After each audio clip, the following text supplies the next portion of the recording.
Bienvenidos y bienvenidas, esto es Gente que vale la pena y por supuesto cualquier persona puede participar del espacio, ya que creemos que todos la valen. Si estás interesado o interesada me puedes mandar un mensaje directo o si tenés algún amigo o amiga pueden etiquetar en los comentarios. Sin más, arrancamos y espero que disfruten.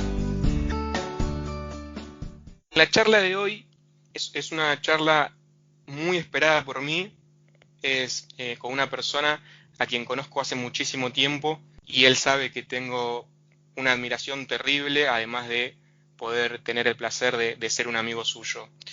Me encuentro a la distancia también con el señor Álvar Yusá Damiani. ¿Cómo está, caballero?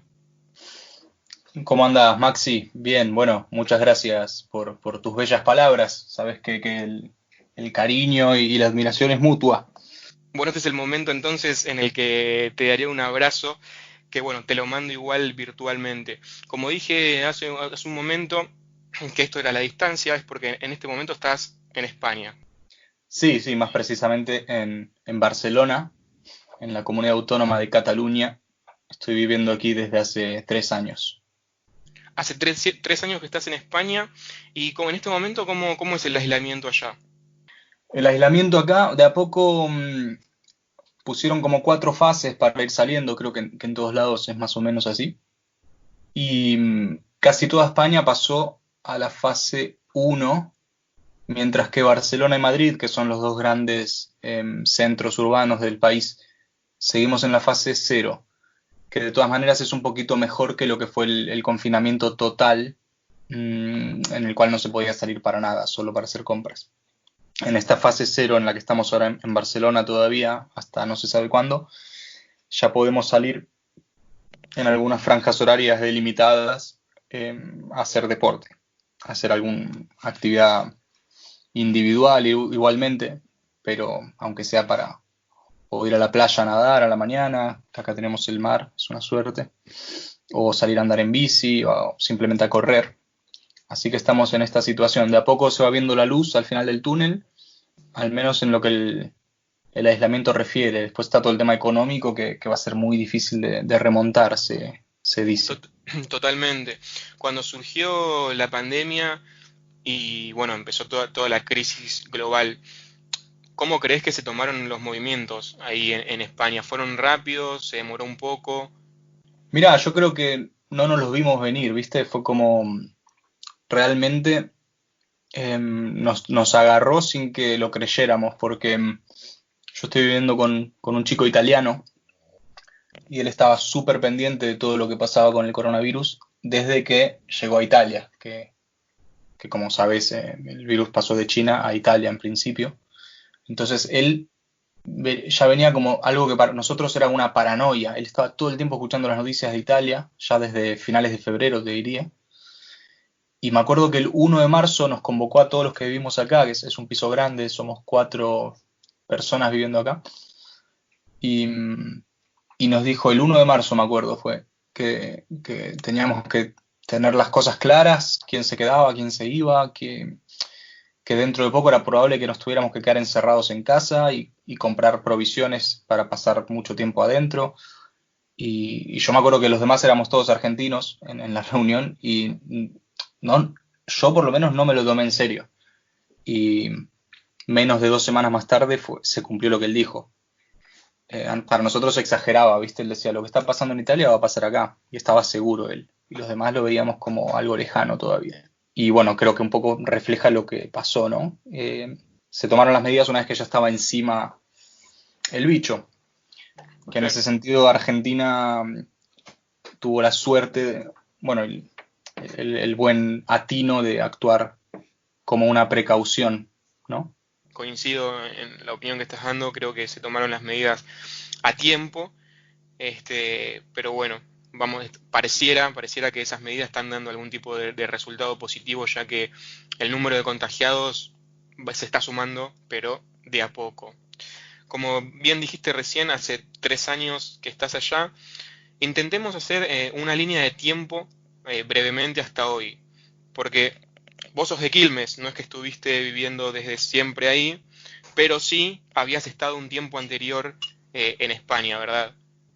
Sí, sí, es una ciudad que la tengo en el ADN. Para empezar, que mi apellido es catalán, Llussà. Eh, pero bueno, igualmente vengo de muchas generaciones de argentinos. No es que tuviera una influencia de la cultura catalana en mi casa. Pero partiendo de esa base, de que tengo algún ancestro catalán que fue a Argentina hace muchísimo tiempo, luego lo que pasó fue que en la crisis del 2000, que hubo un súper éxodo en Argentina, obviamente por el corralito, toda esta situación económica, mi padre, que bueno, ya estaba separado de mi madre, se vino a Barcelona. Un poquito antes de la crisis, como a mediados del 2000 se vino para acá. Y a los 2 años de esto fuimos con mi mamá y con mi hermano, nos sumamos a esta aventura europea en el año 2002, lo cual fue muy loco para mí porque me vine a vivir a Barcelona al mismo tiempo que mi ídolo Juan Román Riquelme y tuve la oportunidad de verlo acá en la cancha. Justo fue cuando Tremendo. hizo la transferencia de Boca al Barça. O sea, creo que hubo un mes de diferencia respecto a la llegada de él y la mía. Que bueno, para mí era mi ídolo máximo, ¿no? Mi email decía Alba Riquelme. Yo cumplí los 11 acá, me parece ya. Y estuvimos un año y medio con mi mamá y mi hermano y después pegamos la vuelta porque las cosas a mi mamá no le fueron tan bien. Había conseguido un laburo, pero después lo perdió. En el medio, la Argentina tuvo la elección en la cual ganó Néstor Kirchner y sin ser una familia kirchnerista, la de mi madre ni nada, esto es algo que yo leo, no sé si ella también, pero yo creo que el hecho de que el presidente fuera él y no Menem, que fue quien perdió la elección, influyó mucho también en volver, ¿viste? Pero bueno, esto ya es una lectura más mía. Simplemente que las cosas en Argentina parecía que mejoraban, mientras que aquí a mi madre no le había ido tan bien. Entonces terminamos volviendo después de un año y medio. Pero sí, ese año y medio para mí que tenía 11 años hasta los 12 y medio fue una bomba en la cabeza porque cuando sos un niño todo se magnifica muchísimo, ¿viste? Las sensaciones, te estás definiendo vos, entonces parte de mi definición tiene que ver con Barcelona, no es un lugar al que vine ya armado. Quiero decir, ahora de grande sí volví un poco más armado, pero cuando sos un niño es muy fuerte, ¿viste? En ese momento, yo que vengo de Quilmes, igual que vos, Quilmes es un lugar que no ves a casi nadie que no sea de Quilmes. Es muy loco. No ves ni a Sí. gente de Banfield prácticamente. Y me vine a vivir acá al centro de Barcelona, a lo que sería, si te lo comparo con Quilmes, a lo que sería la peatonal Rivadavia de Barcelona, que es la Rambla Sí. la Rambla. Y es un lugar en el cual, o sea, es tremendamente cosmopolita, tanto por la cantidad de turismo que hay como por la misma gente que vive acá. Y salís a la calle y das 20 pasos y escuchaste 5 idiomas distintos. Y mismo en la escuela a la que yo iba tenía amigos de todo el mundo, de Islandia, de Senegal, de Marruecos, de Ecuador. Entonces fue un choque cultural tremendo, ya desde ese momento. La ciudad de Barcelona para mí, a la cual siempre extrañé después cuando volví a Quilmes. Fue un poco un problema porque obviamente extrañaba Quilmes cuando estaba acá. Entonces en un Claro. momento yo, siendo todavía un nene de 12 años, decía, ¿para qué vine? Porque ahora no puedo estar bien en ninguno de los dos lugares. O sea, siempre me va a faltar el otro. Y siempre me quedó rebotando la idea de en algún momento volver y hacer mi propia experiencia acá. Porque en ese momento ni elegí venir ni elegí irme. Fue por una cuestión familiar. Siendo un niño, obviamente, ¿no? Uno sigue lo que dicen los padres. Y bueno, Sí. ahora estoy en el segundo round, digamos.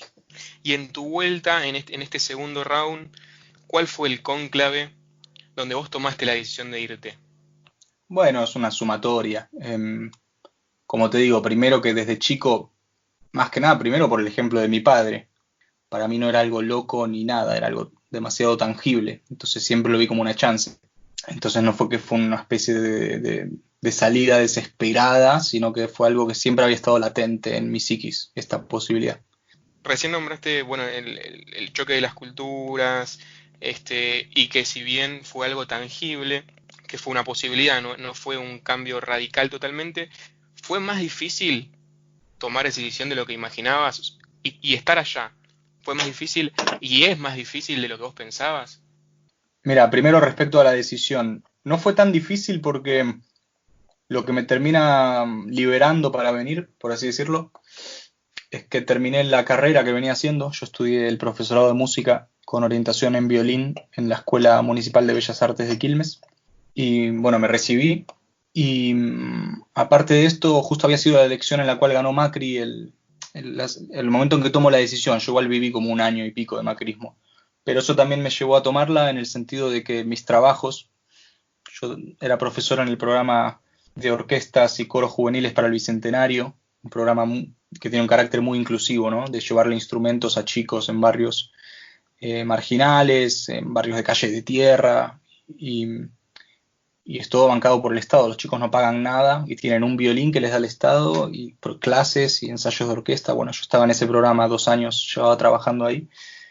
Y, y cuando ganó el macrismo, que todos sabemos la ideología que representa, ¿no? Que no va por el lado de la inclusión, ni mucho menos, me vi venir que ese trabajo se terminaba. Y mi otro trabajo, que era en la Orquesta Sinfónica Municipal de Florencio Varela, ya ahí como intérprete exclusivamente, también Varela había mantenido el gobierno kirchnerista, que fue el que armó la orquesta, pero yo pensé que en el contexto de ajuste que iba a venir también se iba a venir abajo. Entonces fue una sumatoria de que yo por el lado de mi formación había concluido mi carrera, por el lado profesional veía que el panorama era incierto. Después había una cuestión familiar también. Yo tenía a mi abuela y me hubiera costado mucho despedirme de mi abuela y decir me voy a Europa por tiempo indeterminado y no sé cuándo te vuelvo a ver. Eso creo que siempre me hubiera retenido. Y se dio que, bueno, cuando ya igual más o menos había decidido hacerlo igualmente, porque uno también tiene que vivir su vida, se dio que, bueno, que ella empeoró de salud y falleció ya a sus 93 años. Y de alguna manera me liberó, porque yo sé que sería muchísimo más duro, por lo que nos extrañaríamos los dos, ¿sabes? Entonces, es como muy loco, ¿no? El amor, porque por un lado, la paradoja de que me sienta más libre de poder estar haciendo esto, porque sé que aunque estuviera allá, ella tampoco estaría. Entonces, obviamente que extraño al resto de mi familia, a mis amigos, a mi mamá, a mi hermano, pero tiene una expectativa de vida más larga y sé que los voy a volver a ver a ellos, ¿sabes? Totalmente, totalmente, se entiende perfecto el mensaje. Y a mi abuelo obviamente también lo extraño, pero bueno, es más joven también él. Todavía tengo chances de verlo. De hecho, chateamos por WhatsApp, así que está a 10 puntos. A mi abuelo Daniel. Excelente, entonces le mandamos un saludo grande. Es imposible hablar de vos y con vos sin pasar por la música, que la has nombrado recién. Haces música desde chico, ¿recordás cómo empezó todo? Bueno, no tan chico. Yo, según recuerdo, empecé a tocar la guitarra cuando tenía 14 años. Seguramente antes ya alguna cosita, pero no mucho antes. No de niño así. Fue Ajá. cuando volví de Barcelona. O sea, mientras estuve en Barcelona y el primer año que había vuelto a Argentina y tal, cuando, bueno, de hecho te conocí a vos, yo quería ser futbolista. Recuerdo. Y después me crucé con la guitarra, la pubertad, el primer amor. Fue como un combo que, bueno, y se me dio bien, más o menos. Empecé con la guitarra y después con el violín, ya a los 17 años, lo cual también es muy grande, ¿viste? Obviamente que uno puede empezar a cualquier edad, cualquier cosa, más o menos. Pero para dedicarse profesionalmente, sabemos que hay profesiones que requieren empezar de niño. De hecho, en el fútbol, si no empezás de pibe es muy difícil. Y yo tampoco había empezado muy de pibe con el fútbol. Había empezado a jugar en Barcelona en una escuelita a los 11 años. Y con el violín también empecé a los 17, que es muy grande, ¿viste? Yo empecé a tocar en orquestas allá, por ejemplo, en la Orquesta Estudiantil de Buenos Aires, en la Orquesta Sinfónica Juvenil de Radio Nacional Argentina, etcétera. Empecé a conocer todo un ambiente de chicos que habían nacido o que habían crecido en ambientes de familias muy musicales, de padres músicos, y que tocaban el violín o el violonchelo desde los 5 o 6 años de edad. Y generalmente se ve más eso en este ambiente. Entonces, para mí, que empecé a los 17 con el violín, el hecho de poder dedicarme a eso es como una especie de bendición, por así decirlo. Sacándole el tinte religioso que no lo comulgo, ¿no? Pero es una gran suerte porque, bueno, no empecé tan de chico, ¿viste? Con la música, pero sí que fue como un flechazo que me cambió la Te cambió pubertad. completamente.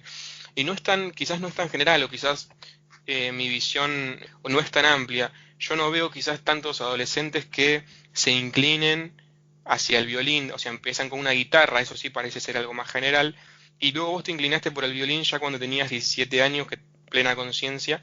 Este, ¿Qué fue lo que te llevó a pasar o a cambiar, mejor dicho, de instrumento? Bueno, no fue un cambio, ¿eh? Seguí con los dos. De hecho, mi proyección al principio era ser guitarrista de rock, tenía mi banda y tal.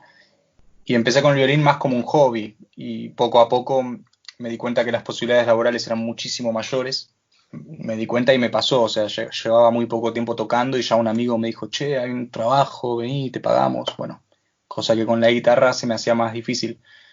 No sé si porque fui más capaz en el violín que en la guitarra, sino porque también es que hay demasiados guitarristas, entonces destacarse y conseguir un trabajo por ese lado cuesta más. Y también que, por ejemplo, en una orquesta sinfónica hay 20 violines, entonces tener un lugar no es tan, quiero decir, hay ofertas de trabajo. Por eso yo también hablaba un poquito de lo que es esa generalidad, de que generalmente uno cuando empieza con la música pareciera que se inclina por la guitarra, y bien vos decís que hay muchísimos guitarristas, este, y bueno, quizás la oferta y la demanda no sea igual con la del violín. ¿Y cómo es, pienso ahora que me estás comentando esto de lo laboral, cómo es ser músico en Argentina y cómo es serlo en España? Bueno, en todos lados hay quejas, ¿no? No te puedo decir que acá sea mucho mejor que allá tampoco. También depende en qué situación estés. Yo, por ejemplo, que laboralmente en Argentina estaba por el lado de las orquestas y tal, allá veo que hay como más oferta de orquestas que acá. Acá, al menos en Barcelona, las orquestas que hay suelen no ser proyectos así fijos, sino que es como que arman un repertorio, te pagan por una cantidad de ensayos determinada, tocas un concierto y chau. Es mucho más difícil acceder a un tipo de orquestas como en el que yo estaba en Argentina, en Florencio Varela, y que hay muchos más ejemplos, en el cual tenés un contrato, tenés aguinaldo, vacaciones, obra social. Todo esto acá es como mucho más difícil. Después, por ejemplo, lo que yo hice cuando llegué acá, el cambio abrupto para mí laboral fue que allá venía de tener un horario fijo y todo esto que te comento en la municipalidad de Florencio Varela, y de repente aquí me llegué con el proyecto de tocar en la calle o en el subte. Y entonces en ese mundo de la música callejera sí que aquí está muy organizado. Esto sí que es un ejemplo que en Argentina no sé si, no creo que sea así, hasta donde sé. Y acá hay, en Europa también, en Londres, en París, existen este tipo de asociaciones que regulan la actividad. Tenés un horario para cumplir en un punto determinado. Si hay un problema, digamos, vos estás dentro del marco legal. Es decir, es como una actividad un poco más organizada. Tuviste varias bandas, como comentaste también, participaste de varios proyectos importantes. ¿Cuál fue el proyecto que más te marcó como músico? Y no sé, cada uno te marca de una manera distinta, ¿viste? La banda que más tiempo tuve fue la primera, Va de Retro, que estuvimos como banda 5 años, del 2009 al 2013. Sacamos el que fue nuestro primer disco para todos, lo presentamos, tocamos en muchos lugares y obviamente fue muy importante. Después armé otra banda cuando terminamos con ese proyecto que se llamó Nahualeteia. Hicimos música para películas, también grabamos un disco, pero claro, ya las distancias hacían un poco más complicada esa cosa juvenil, porque vivíamos algunos en provincia, otros en capital. Y en cambio, claro, Va de Retro tenía esta cosa de juntarnos muchas veces a la semana, de estos proyectos que son por amor a lo que haces y punto, sin esperar nada a cambio a nivel económico, ¿no? Nahualeteia tampoco era esperar nada a cambio, pero era un poco más acotado en el sentido de que, bueno, era una vez a la semana y tal, ¿no? Pero también me marcó muchísimo, fue el proyecto en el cual empecé a tocar violín y guitarra juntos. Bueno, en el final de Va de Retro también lo hacía, pero en Nahualeteia fue ya más estructural. Y después, el tercer proyecto que te mencionaría de Argentina fue Bubu, que tal vez es la banda más reconocida de todas las que formé, al menos allá, que es un proyecto que lleva a Daniel Andreoli, un ser increíble que tuve la suerte de cruzarme, es un bajista y compositor, que, bueno, es un señor ya de 60 años o por ahí. Empezó con la banda en la década del 70, después tuvo una vida así muy aventurera, pasó por muchos destinos, volvió a Argentina y bueno, 30 y pico de años más tarde quiso volver a formar la banda Bubu y tuve la suerte de ser parte de esa camada que me marcó bastante. Tal vez hoy por hoy en qué es lo que haría yo en un proyecto propio a futuro sería algo más parecido a Bubu, porque es el proyecto que más incluye por ahí los dos mundos en los que estos dos mundos musicales, ¿no? Por un lado lo que es el rock, por otro lado lo que es la música clásica. Bubu tenía un funcionamiento de banda de rock, más que un funcionamiento tenía una instrumentación de banda de rock con batería, bajo, guitarra eléctrica, teclados, pero también tenía violín, saxo y flauta, aparte de voz y coros. Es decir, éramos mucha gente. Y el funcionamiento era muy parecido a lo que es la música clásica.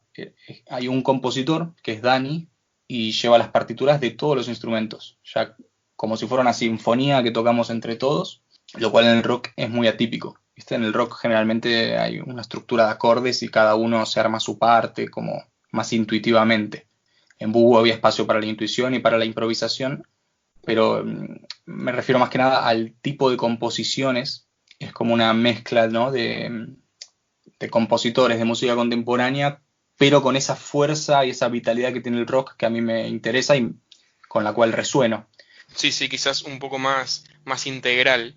Sí, algo que la gente también, porque a veces las salas de conciertos de música clásica, ¿viste? Son como, es como que tenés que olvidarte de tu cuerpo y quedarte ahí, que la cabeza vuele, que me encanta también. Pero esta cosa que tiene el rock de generarte que te muevas, ¿no? Que se te mueva el cuerpo, llegas haciendo pogo o moviendo la cabeza, pero esta cosa de que sea tanta la energía que te inyecta que no te puedes quedar quieto, eso también me gusta. Total, total. Yo tuve la suerte, y fui testigo del primer recital que brindó Bade Retro y también estuve en la presentación del disco. Y también estuve en la presentación del último disco de Bubu que fue acá en Buenos Aires y la verdad que fue increíble. Para mí que era la primera vez que asistía a un recital de ese estilo, me llevé una impresión de las mejores. Este, También te vi como varios en internet a la distancia, además de todo esto que estás logrando y lo que lograste, como contás recién, también tocaste con Manu Chao. Entonces, si yo hago como un resumen, ¿vos sos consciente de todo eso o solamente lo vivís y no lo pensás?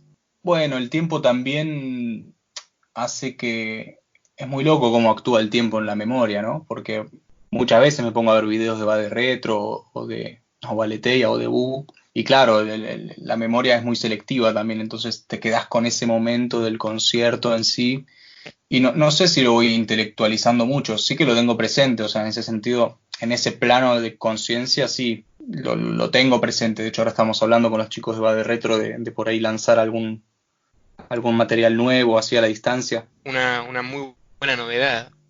Te estoy dando la primicia. No, por eso te digo, totalmente, estoy contentísimo de esto. Y respecto a lo que me decís de Manu, si soy consciente, por ahí esto es lo más fuerte, ¿no? Porque todos armamos bandas, es algo muy generalizado, sobre todo en Argentina, en el conurbano, que yo eso lo agradezco muchísimo, haber crecido en ese entorno que es muy artístico, muy cultural, todo el mundo tiene una banda, todo el mundo toca la guitarra. Eso acá lo he hecho un poco en falta. Acá está como más, no es como en Argentina, que está ese fervor por el rock y por tocar, ¿viste? Acá está como un poco más esto armar una banda y que no importe si hay plata o no, acá no lo veo. Y respecto Entiendo. a lo de Manu, ser consciente, no sé, eso creo que seré consciente dentro de muchos años cuando mire para atrás, porque en el día a día el tipo es súper humilde, es uno más, digamos. Entonces tampoco puedes estar tratándolo como una estatua porque no sería natural.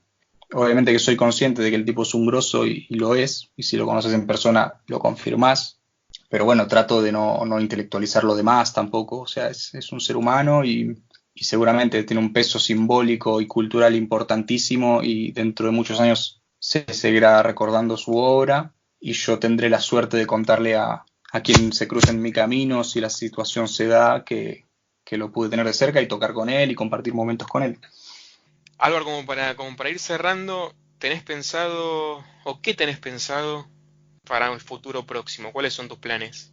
Bueno, terminar la carrera porque no sé si te lo comenté, pero estoy estudiando acá composición ahora. Estoy en el tercer año de la carrera y son 4, entonces nada, de momento enfocado en terminar esto, que lo termino en junio del 2021, y después veré si sigo con trabajo acá, si hay proyectos que me motiven. Es una opción siempre quedarme acá en Barcelona, pero también hay siempre otras opciones, no sé, irme a hacer un máster a algún otro lado. Siempre me llama lo que es Francia, Inglaterra. Tengo un amigo en Alemania que me insiste para que vaya allá. Vi másters que hay en Suecia que también pintan muy buenos. No sé, Argentina también siempre está. Así que no lo sé. De momento, mi fecha que tengo decidida es que en junio de 2021 me recibo. Y después está todo es posible, incluso simplemente seguir estando acá en Barcelona haciendo cosas. Muy bien, caballero, ha sido un placer enorme charlar con usted este tiempo. Te agradezco por la participación, por la onda que le pusiste. Te mando un abrazo gigante y estamos al habla como siempre.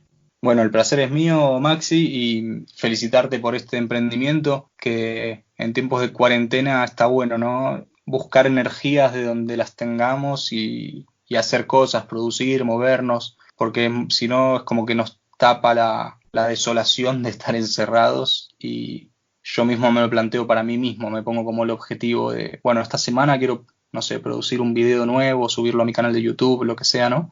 Entonces te felicito en ese sentido de que estés con este emprendimiento y ojalá que vaya para adelante. Muchísimas gracias, amigo. Te mando un abrazo. Un abrazo gigante. Esto fue Gente que vale la pena. Espero que lo hayan disfrutado. Nos encontramos la próxima. Abrazo.